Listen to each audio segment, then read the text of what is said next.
lagi bersama kami di podcast Gada Ati. Bersama saya yang akan menemani teman-teman sekalian. Perkenalkan, nama saya Graciona dari Tatanari. Kalau kemarin kita sudah membahas tentang pola asuh untuk anak-anak atau teman-teman yang membutuhkan perhatian khusus bersama Ibu Hermin, kali ini kita akan membahas tentang pendidikan inklusi, di mana Kota Salatiga ini merupakan kota pendidikan inklusi. Saat ini saya sudah bersama dengan Ibu Nuna Bertini, SPD MSI, selaku Kepala Dinas Pendidikan Kota Salatiga. Selamat sore Ibu. Selamat sore Mbak Gracia. Ya, apa kabarnya Bu? Alhamdulillah baik. Mbak Gracia gimana? Sehat ya? Sehat juga Bu. Oke, mungkin kita langsung saja ya Bu, karena saya benar-benar penasaran bagaimana tentang pendidikan inklusi itu sebenarnya Bu. Mungkin boleh dikembalikan Bu? Boleh, dengan senang hati. Karena kita tahu bersama ya Bu, Kota Salatiga ini adalah kota pendidikan inklusi. Kira-kira apakah kalian boleh tahu bagaimana atau capaian-capaian apa yang dilakukan oleh Dinas Pendidikan Bu untuk mencanangkan atau menetapkan Kota Salatiga ini sebagai kota pendidikan inklusi? Terima kasih. Selamat sore semuanya.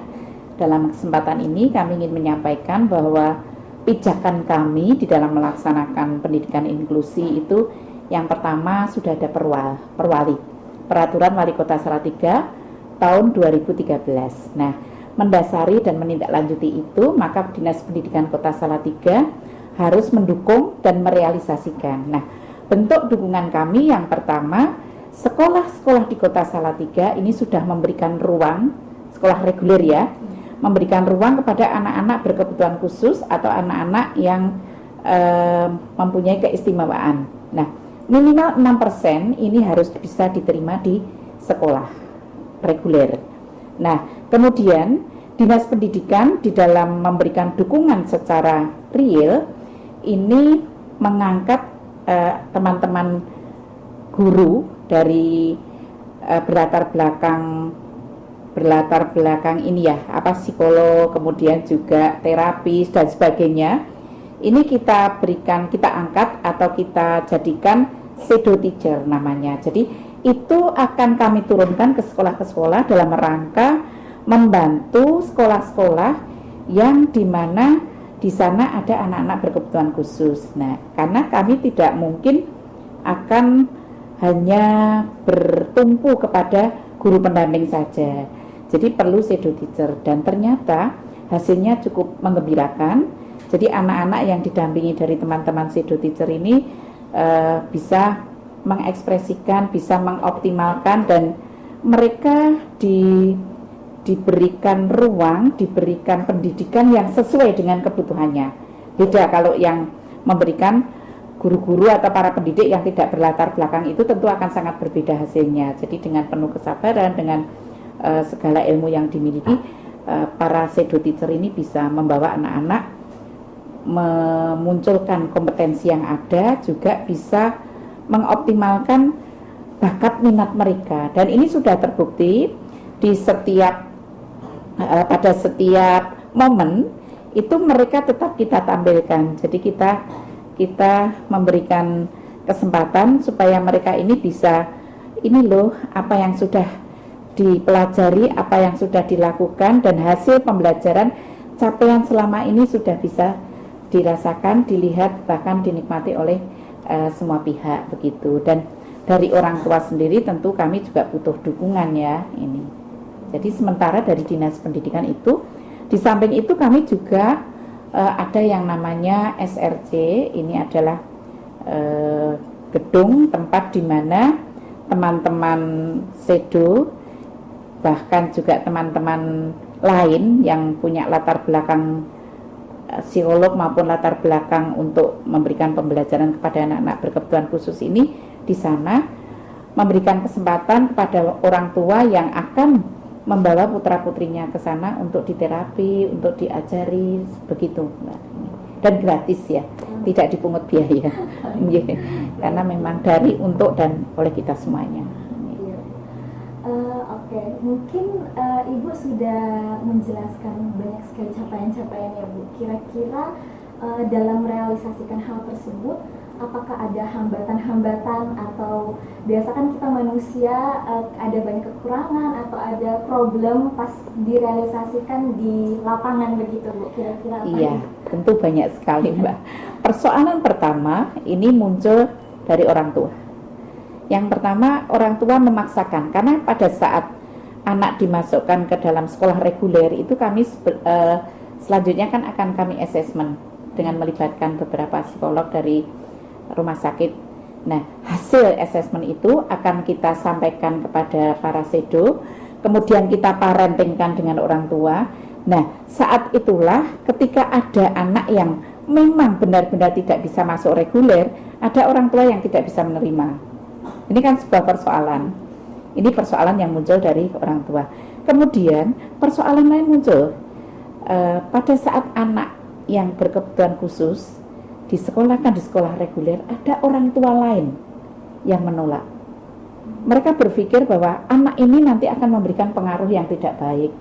Kemudian juga mereka berpikir ini pokoknya tidak boleh. Nah, ketika kita berikan pemahaman, kita berikan sosialisasi, ya ada yang bisa menerima, tetapi masih ada juga yang tidak bisa menerima. Bahkan pendidik pun juga ada yang seperti itu.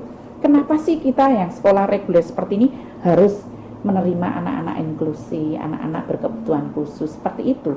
Jadi luar biasa, kendalanya cukup besar. Nah, untuk itu kami mengajak orang-orang yang peduli, teman-teman yang peduli seperti Yayasan Gadah Hati, itu kami terima kasih sekali, sangat care, sangat atensi terhadap anak-anak berkebutuhan khusus, sehingga menggandeng semua pihak dan menginisiasi banyak kegiatan yang semuanya untuk kepentingan anak-anak berkebutuhan khusus. Luar biasa ini, kami terima kasih dan kami butuh itu ya ini. Iya, Bu. Berarti permasalahan yang paling menonjol terjadi pada guru-guru dan orang tua ya Bu. Iya. Kemarin juga kita sempat bahas juga, makanya ini penting sekali kita harus mengajak berbicara dan berdiskusi juga. Orang-orang tua kemarin sudah berdiskusi juga bagaimana pola asuh, bagaimana apa yang dibutuhkan, pendampingan seperti apa juga yang seharusnya dimiliki orang tua yang memiliki anak-anak yang membutuhkan perhatian khusus Bu. Mungkin pertanyaan selanjutnya, pasti saat ada hambatan-hambatan seperti itu pasti ada evaluasi mungkin yang sudah dilakukan atau ada yang evaluasi yang akan dilakukan. Begitu Bu, kira-kira. Terima kasih. Mungkin sedikit saya memberikan tambahan penjelasan ya. Jadi kami sudah memberikan juga sarana prasarana ya untuk anak-anak yang berkebutuhan khusus. Jadi di sekolah-sekolah sudah beberapa kami penuhi, walaupun belum bisa sepenuhnya karena ini memang menyangkut anggaran.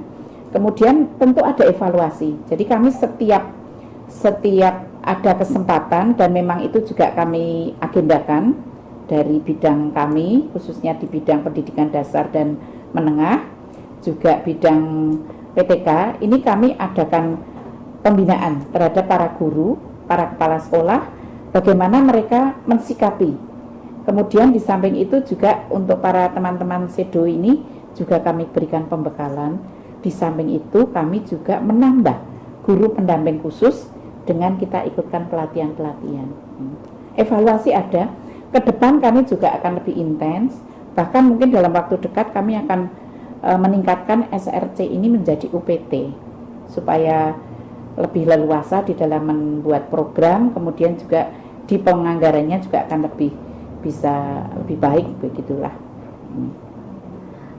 Mungkin Bu bisa dijelaskan sedikit bedanya yang UPT sama nanti SRC seperti apa?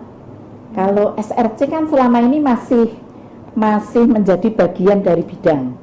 Nah, nanti kalau kita tingkatkan menjadi UPT, unit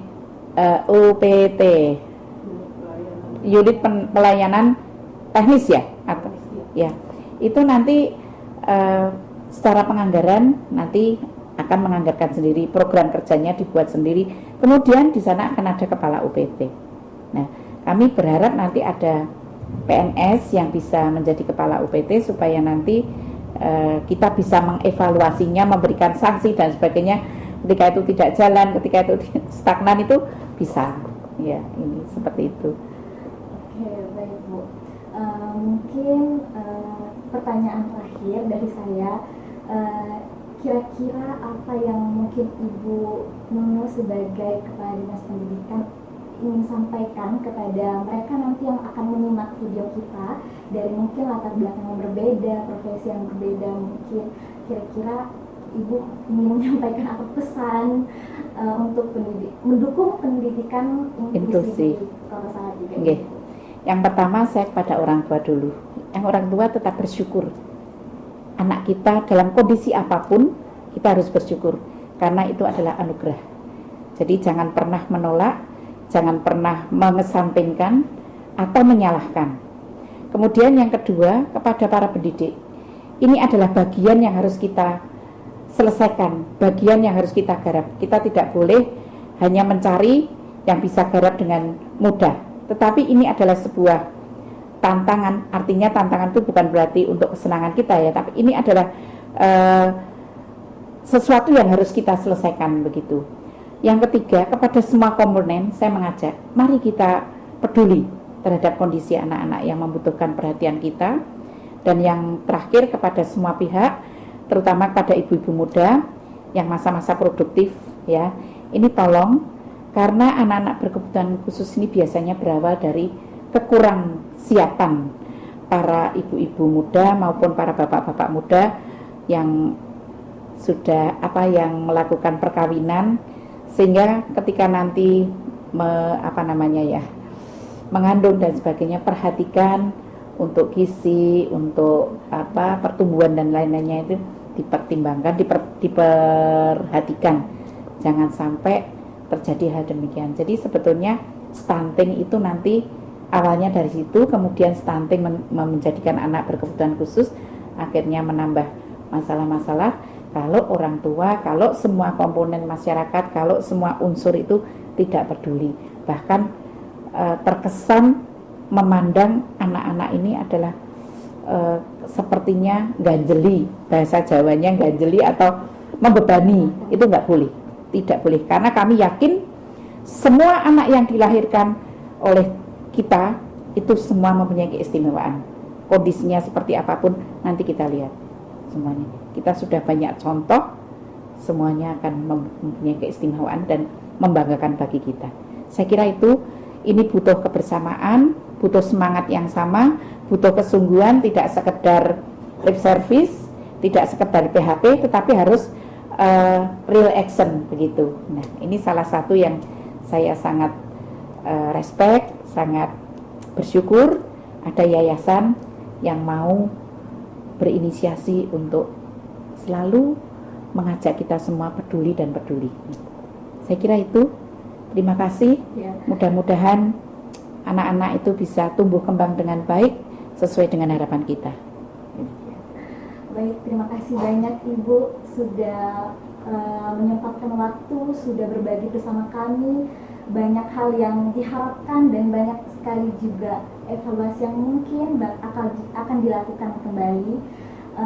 Memang Salatiga sebagai kota pendidikan inklusi ini tidak bisa berjalan sendiri, namun kita semua dari banyak pihak, pemangku kebijakan, orang-orang tua, bahkan anak-anak muda yang berani bersuara tentang pendidikan inklusi ini diperlukan ya Bu.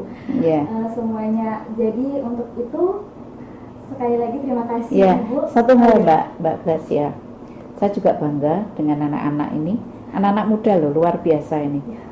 Ya, terima kasih, sukses selalu. Ya. Luar biasa, betul ya. Saya doakan mudah-mudahan ke depan sukses ya, dan kasih. Apa yang menjadi harapan dan cita-cita kita ini bisa terwujud. Ya. Terima kasih Bu. Iya.